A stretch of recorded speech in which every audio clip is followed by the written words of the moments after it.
अस्सलाम वालेकुम friends, welcome back to top smarties drama serial Kafeel. Zeba तो जैसे तैसे करके अपनी ज़िंदगी गुजार ही रही है, मगर जामे यानी कि जमशेद को तो अभी भी अकल नहीं आई। औलाद इतनी बड़ी हो गई मगर अपनी हरकतों से अभी भी बाज नहीं आया। अभी भी हर वक्त किसी न किसी दोस्त के साथ या किसी न किसी लड़की के चक्कर में भी पड़ा ही रहता है। हालांकि सब कुछ अपनी आंखों से देखती है ज़ेबा, मगर फिर भी इग्नोर कर देती है। शायद अब उसका दिल नहीं करता कि वो जामे से कोई बात भी करे, क्योंकि वो जानती है कि ये ऐसा ही है और ये कभी नहीं बदल सकता। भाई अब रह क्या गया है, बच्चे बड़े हो गए, सब कुछ तो कर लिया, मगर अभी भी जामे नहीं बदल सका। सब ने जॉब शुरू कर दी, सब अपनी पढ़ाई के साथ थोड़ा बहुत कमाते भी हैं ताकि अपनी माँ पर बोझ ना बने। माँ भी जॉब करती है, बेटा भी जॉब करता है, मगर जामे को छोड़कर उसे तो बस दूसरों की चीज़ें चुराने से ही फुर्सत नहीं मिलती।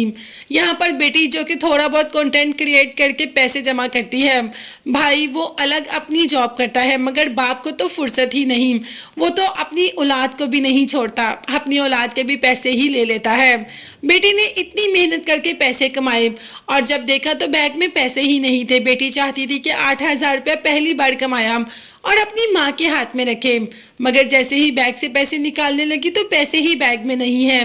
तो फिर ख्याल आया कि पैसे कौन ले सकता है, भाई बाप के अलावा और कोई है जो कि उसके पैसे ले सकता है। तब बेटी को भी याद है कि स्कूल से आते ही बैग टेबल पर रखकर पानी पीने के लिए चली गई थी और तब बाबा ही थे घर में और बस मेरे पैसे बाबा ने ही निकाले हैं। अब तो बेटी ने कह दिया कि मैं पक्का कह सकती हूँ कि मेरे पैसे बाबा ने ही निकाले हैं। इतनी मेहनत से मैंने वो पैसे कमाए थे कि अम्मा के हाथ में रखूंगी और देखो बाबा ने पहले ही वो पैसे निकाल लिए। अब तो बहन ने कह दिया कि बस चुप कर जाओ यार, पहले ही मामा बहुत परेशान रहती हैं, अब ये सुनेंगी तो और ज़्यादा परेशान हो जाएंगी। मतलब औलाद इतना सोचती है माँ के बारे में, जामे को एक बार भी ख्याल नहीं आता कि अब तो मेरी औलाद भी बड़ी हो गई, अभी मैं कोई काम कर लूँ, कुछ भी कर लूँ। ये ज़रूरी तो नहीं कि बहुत आला ओहदों पर ही सब फाइज होते हैं, मगर काम तो काम होता है, इसमें छोटा बड़ा क्या। मगर जामे को तो कुछ छोटा काम भी नहीं करना और बड़ा भी नहीं करना, भाई उसे काम ही नहीं करना। से आज भी दूसरों को बातें सुनाने, दूसरों को नीचा दिखाने में ही मज़ा आता है।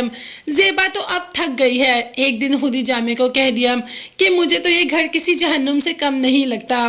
माँ भी अब कितनी देर साथ दे, ज़ेबा को कह देती है कि मुझे तुम्हारी तरफ से कभी कोई ठंडी हवा नहीं आई, हमेशा तुम मुश्किलों में ही घिरी रहती हो, क्या किस्मत पाई है ज़ेबा तुमने।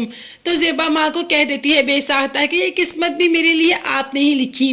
खैर अब पछतावे से क्या हो सकता है, आगे आने वाली ज़िंदगी ज़ेबा के लिए क्या पता कौन सी मुश्किलात लेके आएगी, ये कितना सुकून होगा। कि देखने के लिए चैनल को लाजमी सब्सक्राइब कीजिएगा, बेल आइकन भी प्रेस करें ताकि हर वीडियो आप तक बआसानी पहुंच सके। अपना बहुत ज़्यादा ख्याल रखिएगा और अपनी कीमती दुआओं में मुझे और मेरी फैमिली को भी याद रखिएगा। नेक्स्ट वीडियोस तक के लिए अल्लाह हाफिज़।